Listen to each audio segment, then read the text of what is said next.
করে, এত ধ্বংস করে, শেষ পর্যন্ত দেশ ত্যাগে নিষেধাজ্ঞা, এটা কিসের লক্ষণ শেখ ফরিদ ভাই? এটা শুভ লক্ষণ। ঠিক আছে, শুনেন, উনি আমার ভাবির পোলা না, উনি আমার বোনের ভাতার। ঠিক আছে, আমার ছোট বোনের ভাতার আর কি, এই যে তিশার ভাতার আর কি, ছোট বোনের ভাতার। যাই হোক, স্লিপ অফ টাং হয়ে গেছে, আপনার সমস্যা নেই। শুনেন, মানে পাপ বাপের ছাড়ে না, বুঝতে পারছেন? পাপ বাপের ছাড়ে না। এই গিদর ফারুকি মনে করেছিল যে আমি তেল মারতেই থাকবো। একবার স্বপ্নে তাবিজ বেচার মতো পোস্ট দিয়ে অপদেষ্টা হয়ে গেছিলাম, আন্ডার মেট্রিক নাকি মেট্রিক পাস। আবার তারেক রহমানটা তেল মারা শুরু করলো, বললো যে তারেক রহমান তো জিয়ার পথেই হাঁটছেন। সেটা আমরা জানি, উনি জিয়ার পথেই তো হাঁটবেন, কারণ বাপ কা বেটা সিপাহি কা ঘোরা কুছ না কুছ থোড়া থোড়া। আমরা সেটা তো দেখতেই আছি, ওটা তো আর গিদর ফারুকিকে বলতে হবে না। কিন্তু মজার বিষয় হলো, এত তেল দেওয়ার পরেও তার কপালে ওই যে নিষেধাজ্ঞা জুটে গেল। যাই হোক, আমরা জানি না এই কনফিডেন্সিয়াল রিপোর্ট কিভাবে কালবেলায় চলে আসলো। এটা কিন্তু সরকার ইচ্ছা করে প্রকাশ করছে, এটাও আমরা বুঝি, এটাও একটা চালাকি। যাই হোক, সেটা অন্য প্রসঙ্গ। আপনি আমি মানে সরকার কি এই বার্তা দিতে যাচ্ছে, বাদ যাবে না একটি দালালও? ইয়েস ইয়েস, এটা সরকারের, এটা তারেক রহমানের বার্তা আছে, যত দালালি করো, চামচামি করো। তুমি যে শেখ মুজিবের এনে সিনেমা বানাইছিলা, আমরা ভুলি নাই। আওয়ামী লীগ ভুলে যেতে পারে, জামাত বিএনপি ভুল করে না। আপনি দেখেন, আমার নিজের চোখে দেখা কত জামাতের লোককে, শিবিরের লোককে আওয়ামী লীগ, ছাত্রলীগ, যুবলীগ জায়গা দিয়েছে। আজকে কিন্তু একটা জামাতের জায়গায় আপনি এই আওয়ামী লীগ, ছাত্রলীগ, যুবলীগকে আশ্রয় দিয়েছে, একটাও প্রমাণ করতে পারবেন না, একটাও না। কেউ জায়গা দেয় নাই, কারণ জামাত আত্মীয় স্বজন বন্ধু বান্ধব চিনে না। সে কোরবানির গোস্ত নিজের মায়ের পেটের বাইরেও দেয় না, যদি জামাত না। কিছু আওয়ামী লীগেরকে ইলেকশনের আগে দিয়েছিল এই বিবেচনা যে ওরা আমাদের পক্ষে কাজ করবে ভোটের সময়। হ্যাঁ, আরেকটা কারণে করেছিল, ভোটে কাজ করবে, আরেকটা হলো টাকা পয়সা দিবে। এটা জামাত অত বোকা না যে শুধু ভোটের জন্য আপনারা জায়গা দিবে, আশা করেন না। ক্যাশ ক্যাশ ক্যাশ, আমরা এগুলো খবর আমার কাছে আছে। আমি তো ফেসবুকে পোস্ট দিয়েছিলাম, আমার পরিচিত একজনের 25 লাখ টাকা লেগেছে। 25 লাখ, সে জেলা লেভেলের নেতা, মানে নর্মাল নেতা, আওয়ামী লীগের বড় নেতা না। 25 লাখ টাকাতে আপোষ করে এলাকায়, সে এলাকায় যাইতে পারে না। এ পর্যন্ত বোধহয় একবার কি দুইবার গেছে। সে ওইখানে জামাতেরও সে টাকা দিছে, বিএনপিরও টাকা দিছে, কোনো এক জায়গা সেইখানে সে 25 লাখ টাকা দেয়। কিন্তু আওয়ামী লীগের কোনো কর্মীরা কিন্তু 10 টাকা দামের চকলেট খাওয়া নাই, সেটাও আবার লিখেছি, কিন্তু 25 লাখ টাকা দিয়েছে। যাই হোক, সেটা তার আছে, সে তো দিবেই, সেটা তার ব্যাপার। জামাত কখনো ভুল করে না, হাতি যেমন ভুলে না, জামাত কখনো ভুলে না, কোনোদিনই জায়গা দিবেন। জামাত তার শত্রুকে চিনে রাখে। জামাত সব জায়গায় ঢুকবে, যেখানে যাক জামাত জামাতই থাকবে।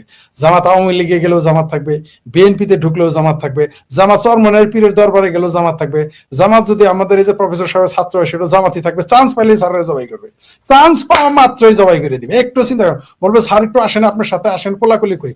আপনি কি ওই ল্যাংটা সুলেমানের পীরকে দেখেন নাই? তার গুরু ফরদ মাজার যেই দিনই ইসকনের চিন্ময় কৃষ্ণ দাসকে জড়িয়ে ধরলো, 72 ঘন্টার মধ্যে সে অ্যারেস্ট হয়ে গেল। এরা ভুল করে না কেন? বাউল আবুল হোসেন যে সেই ওটা তারও কাছে, মানে চিন্ময় কৃষ্ণ যেমন তেমন, বাউল আবুল হোসেন তো তার 24 ঘন্টার সঙ্গে মনে করে সে তার বেডমেটের জেলে দিতে বলে, সে কিন্তু ভুল করে না। জামাত এবং চিঙ্কুবাম, তারা কিন্তু দেখেন কত চিঙ্কুবামের দাঁত বেরিয়ে গেছে। ওই যে কায়ুম নাকি ফায়ুম একটা কি যেন লিখেছে, মানে এরা দেখবেন রাষ্ট্রচিন্তা নাকি ফাষ্টচিন্তা, এরা রাষ্ট্রচিন্তক না রাষ্ট্র, মানে এরা কি আসলে, এরা পাকিস্তান রাষ্ট্র শব্দের আগে লিখে দিতে হবে পাকিস্তানি রাষ্ট্রচিন্তক, কিন্তু এরা লেখে রাষ্ট্রচিন্তক। এদের রাষ্ট্রচিন্তক কারা আমরা জানি, যেখানে রাষ্ট্রচিন্তকদের 3 কাম, চিঙ্কুবামদের মতে বঙ্গবন্ধু, ভারত আর আওয়ামী লীগের বদনাম, আর কোনো কামই নাই তাদের। এমন কি, তাদের যখন সকালে ব্রেকফাস্টের সময় হয় তখন একবার বঙ্গবন্ধুকে গালি দেয়, দুপুরে খাওয়ার সময় একবার আওয়ামী লীগকে গালি দেয়, আর সন্ধ্যাবেলা যখন গাঁজা খাওয়া শুরু করে সরোয়ার্দী উদ্যানে বা চিপাই চুপাই বা কোনো জায়গায়, তখনও কিন্তু আরেকবার আওয়ামী লীগকে গালি দেয়, গাঁজার কলকিতে টান দেয়। নাহলে এদের গাঁজা খাওয়ায় না, কোনো কিছুই ভালো লাগে না। জামাত এরা যদি 5 বার গালি দেয়, 5 বার নামাজ পড়তে, চিঙ্কুবামের আওয়ামী লীগ, বঙ্গবন্ধু এবং ভারতকে গালি দেয় 50 বার, নিশ্চিত থাকেন এদের কোনো কাজই নাই। তসবি, এদের আলাদা একটা তসবি আছে, চিঙ্কুবামদের আলাদা তসবি আছে, সেখানে গালি দেয় আওয়ামী লীগ, বঙ্গবন্ধু, শেখ মুজিব, ভারত বলে একটা গালি দেয়। নাহলে এদের তো বেহেস্তে যেতে পারবে না। যাই হোক, এরা জামাতি বেহেস্তে তো যাবে না, তাদের বামপন্থীদের বেহেস্ত আছে। যাই হোক, সেটা অন্য বিষয়। এদের আমি আবারও বলি, 26শে মার্চে স্বাধীনতা দিবসে একটা জিনিস কিন্তু প্রমাণ হয়ে গেছে, যে বহুভাবে তারা চেপে ধরার চেষ্টা করে। আওয়ামী লীগ নিষিদ্ধ, ছাত্রলীগ নিষিদ্ধ, জয় বাংলা স্লোগান, মানে কি একটা স্বাধীন দেশ আমরা পেলাম, যে বাংলাদেশের স্রষ্টার নাম নেওয়ার স্বাধীনতা নেই। মানে আজকে এমন একটা স্বাধীনতা দিয়ে, আমি একটু ওই তাহলে উনি যেহেতু কবিতার, আসলে আমাদের কিছু কিছু সময়ের জন্য কবিদের কাছে ফিরে যেতে হয়।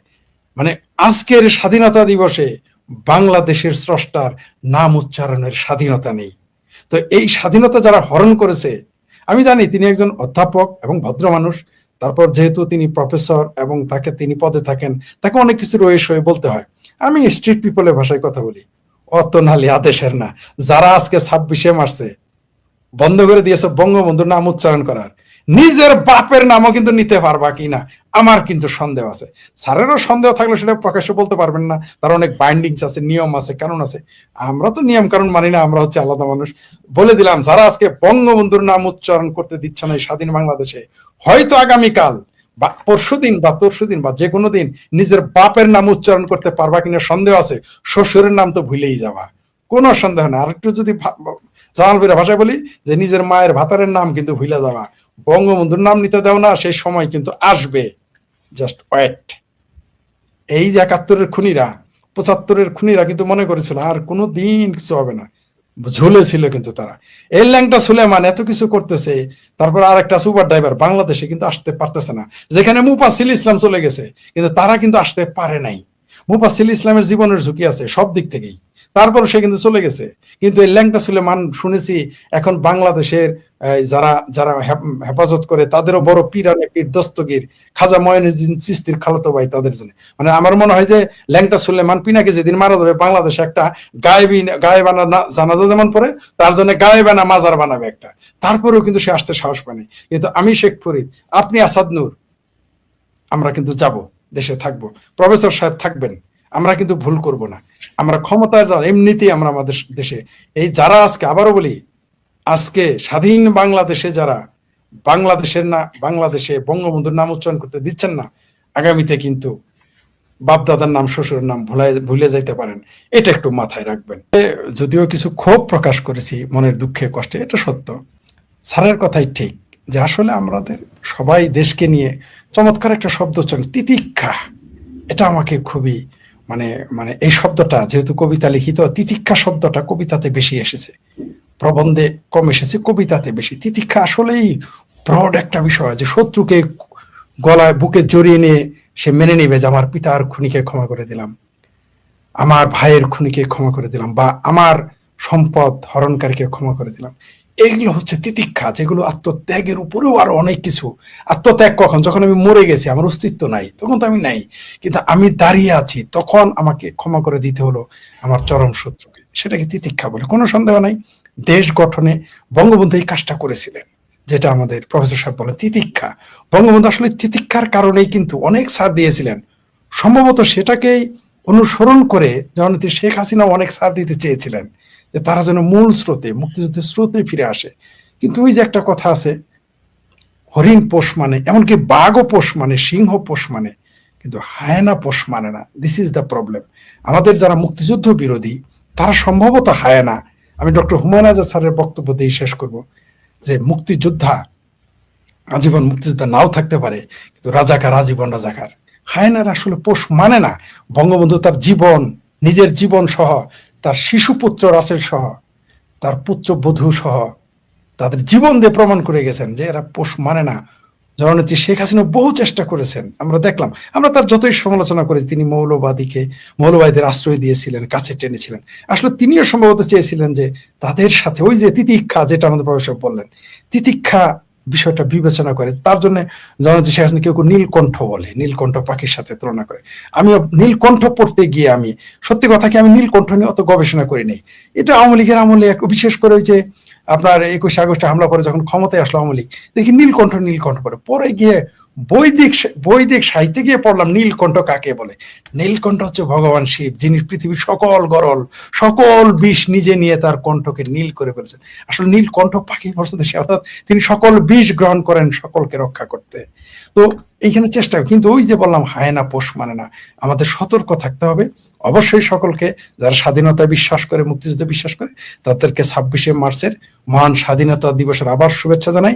আর বলি, যারা বঙ্গবন্ধুকে নিচে নামাতে চান তাদের বলবো, যেটা আমাদের প্রফেসর সাহেব বলেছেন, আসাদও বলেছেন, আমিও বলেছি, যে বঙ্গবন্ধুকে খাটো করে আপনি উপরে উঠতে পারবেন না।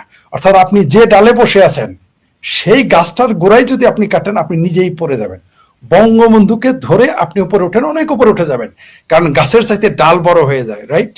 আমার বাড়ির সামনে বিশাল এক জাম গাছ ছিল, আমি দেখেছি গাছের চেয়েও ডাল বড় হয়ে যায়। কিন্তু গাছকে স্বীকৃতি দিতে হবে, নাহলে ডাল থাকে না। বাঁশের চেয়ে কঞ্চিও বড় হয়ে যায়, কিন্তু বাঁশ অস্বীকার করলে কঞ্চি থাকে না, এটা মনে রাখতে হবে।